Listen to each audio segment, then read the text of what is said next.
Bonjour et bienvenue dans ce nouveau numéro de Méditerranée.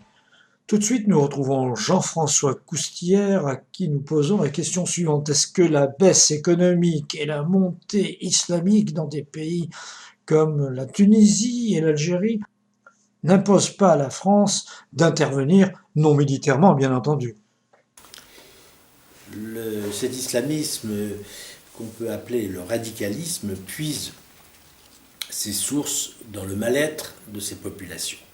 Les populations sont en difficulté, les populations vivent mal, les populations aspirent à un monde meilleur et à des capacités d'existence plus confortables, d'autant plus que ces populations ont accès à travers à la fois les voyages plus faciles, mais surtout la télévision, ont accès à des informations qui leur montrent que dans les autres pays, les choses se passent différemment.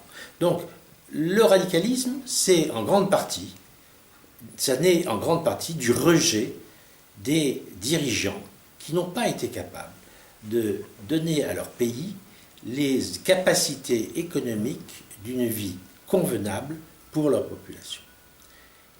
Si on veut aider à corriger cet état de fait, dans les structures existantes et avec les pouvoirs existants, sous réserve donc qu'il n'y ait pas de bouleversement, comme on a pu les connaître lors des révoltes de 2011, il faut faire avec les gens qui sont en place. Je crois que le fondamental, c'est s'appuie sur trois besoins essentiels. Le premier, c'est que le maximum de gens aient un emploi. Ce n'est pas le cas aujourd'hui. L'emploi est malheureusement très mal réparti et trop de personnes n'ont pas d'emploi. Une fois que ces personnes ont un emploi, il faut qu'ils aient accès à des denrées alimentaires, tout d'abord suffisantes et ensuite saines et sûres. Et enfin qu'ils disposent d'eau, à la fois pour conduire leurs activités rurales, mais aussi pour vivre tout simplement. Alors, comment aider ces pays à accéder à une meilleure capacité de création d'emplois, à améliorer la disponibilité de produits alimentaires, de ressources alimentaires, et de disposer de ressources en eau saines et suffisantes? Je crois que ça commence tout d'abord et avant tout par une meilleure formation professionnelle. C'est-à-dire qu'aujourd'hui, tous ces pays, au moins pour tous les pays du nord de l'Afrique, ont une carence importante en termes de formation pour disposer de personnes capables de travailler dans les PME et PMI avec les outils, avec les connaissances suffisantes, voire même quand ils créent eux-mêmes, par exemple, des ateliers de, de travail comme un plombier, les artisans, tout ce qui est artisanal, ou dans le monde rural, ou dans le monde du tourisme. Il faut absolument améliorer cette formation pour qu'ils puissent apporter un service convenable qui sera à ce moment-là payé à un niveau convenable. Donc ce besoin tout d'abord en formation pour améliorer la situation de l'emploi par le biais de la formation professionnelle dans tous les domaines que j'ai évoqués, et il y en a beaucoup d'autres, beaucoup d'autres. Là, je suis persuadé que la France et l'Union européenne sont en mesure d'apporter un soutien, une aide. Ça peut prendre différentes formes, ça ne nécessite pas obligatoirement beaucoup de besoins financiers, mais il est certain qu'une plus grande attention sur ces questions qui évidemment n'ont pas le brillant d'autres projets entretenus par la France ou l'Union européenne, mais qui sont fondamentaux pour un meilleur avenir de ces pays. La formation est véritablement, dans un premier temps, l'axe sur lequel nous pourrions apporter une plus grande action de coopération. On trouvera ensuite des actions de coopération, et je dirais même qu'elles sont déjà en partie en cours grâce à des organismes qui s'occupent d'agriculture, tels le CIAM, le Centre international des hautes études d'agronomie méditerranéenne, qui véritablement font un excellent travail pour apporter une coopération sur le domaine de l'agriculture et accompagner sur de très bonnes actions sur l'alimentation en eau. Mais d'abord la formation pour créer des opportunités d'emploi de niveau convenable, payé convenablement. N'est-il pas déjà un peu trop tard? Il est vrai que la situation n'est pas simple, il est vrai que la situation est inquiétante, il est vrai que l'absence de formation suffisante et quand elle existe, cette formation, car il ne faut pas non plus être totalement aveugle, il existe par exemple dans les pays du nord de l'Afrique des écoles de formation professionnelle. Mais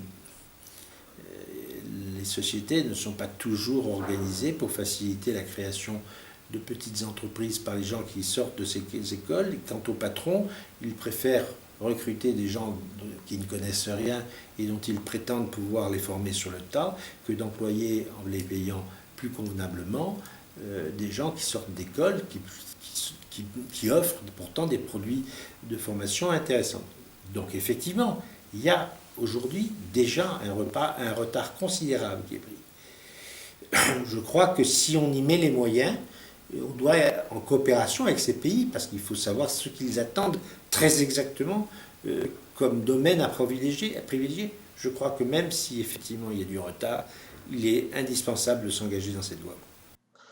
Nous changeons totalement de sujet maintenant, c'est à la mode. La construction en bois. Alors nous avons questionné Christophe Jattard-Lecomte, qui est architecte, pour lui demander si le bois était une tradition méditerranéenne et si c'était rentable de construire en bois, justement. La première chose qu'il faudrait dire, c'est que le bois et la construction ont toujours été intimement liés. Encore aujourd'hui, la construction de bois, c'est les charpentes, c'est les habillages bois, c'est l'ameublement, ce sont les planchers, etc. etc. Historiquement, les constructions sont d'abord faites en bois, puis ensuite on est passé à la pierre, etc. Et on a encore des paysages, voire des villes qui sont constituées principalement en bois. Je prendrai pour exemple l'architecture dans la ville de Toulon. Si vous regardez tout le tissu médiéval, c'est un tissu qui est constitué avec des planchers intégralement en bois. D'ailleurs, les personnes qui y habitent se plaignent souvent du côté phonique, mais on est vraiment sur quelque chose qui est historiquement un matériau de construction, y compris construction navale, évidemment.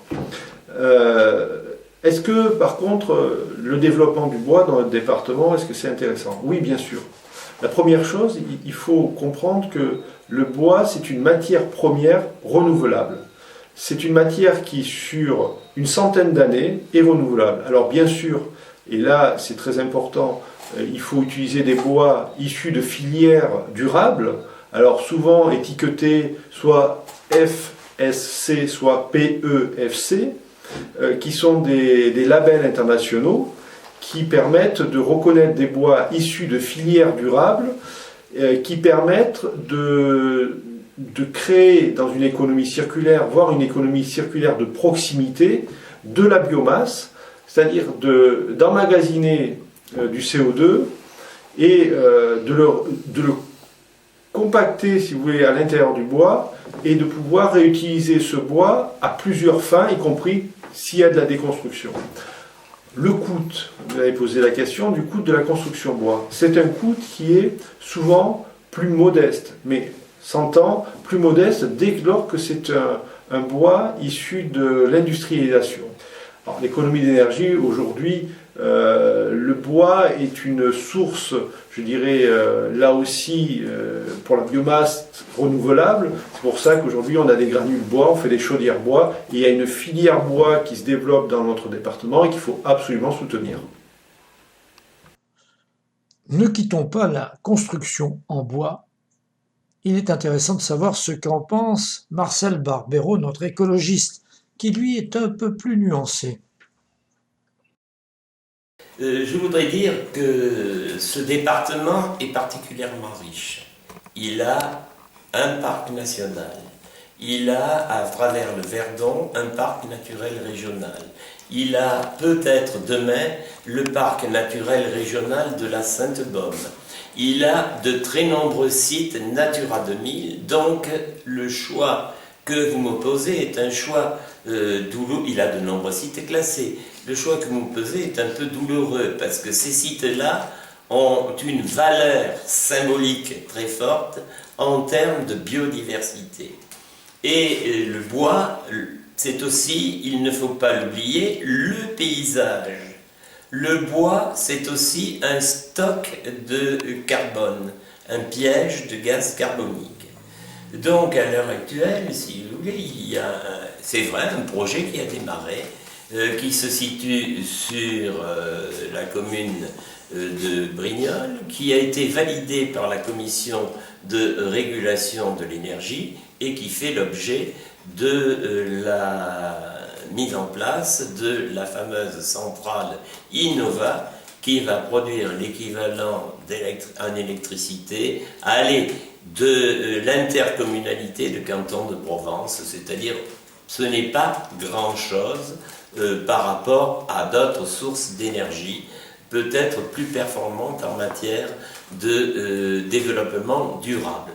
Alors, cette centrale, c'est quand même une consommation très importante de bois. C'est 108 000 tonnes. Il faut les trouver. Et déjà, à l'échelle du Var, après avoir exploré le marché, et puisque c'est, je le rappelle, uniquement de la combustion de résineux, il y a des difficultés qui sont affichées dans le cadre de l'approvisionnement. Déjà, on est en train d'explorer dans les départements limitrophes des Alpes de Haute-Provence, des Alpes, la partie occidentale des Alpes-Maritimes qui ressemble assez au département du Var, et effectivement, il y a une crise d'approvisionnement qui risque à terme d'augmenter les coûts, parce que plus il faudra aller chercher le bois loin, et plus les coûts de production seront élevés. Donc, j'avais fait moi-même un bilan pour démontrer que la faisabilité de ce projet était assez réduite, d'autant qu'il ne faut pas oublier que dans le département des Bouches-du-Rhône, au niveau de Gardanne, la reconversion de Gardanne, c'est à la fois le bois prélevé à peu près dans les mêmes départements que Innova-Vonrolles de Brignoles, mais c'est aussi du bois exotique que l'on va devoir faire venir pour assurer la combustion et le fonctionnement dans cette usine.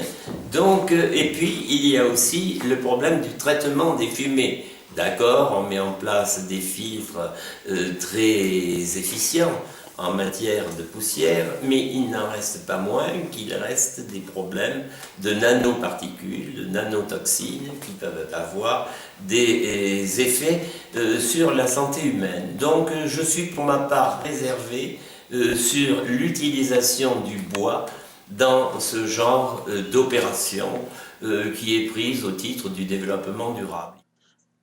Voilà, c'est terminé pour cette semaine. Bye bye.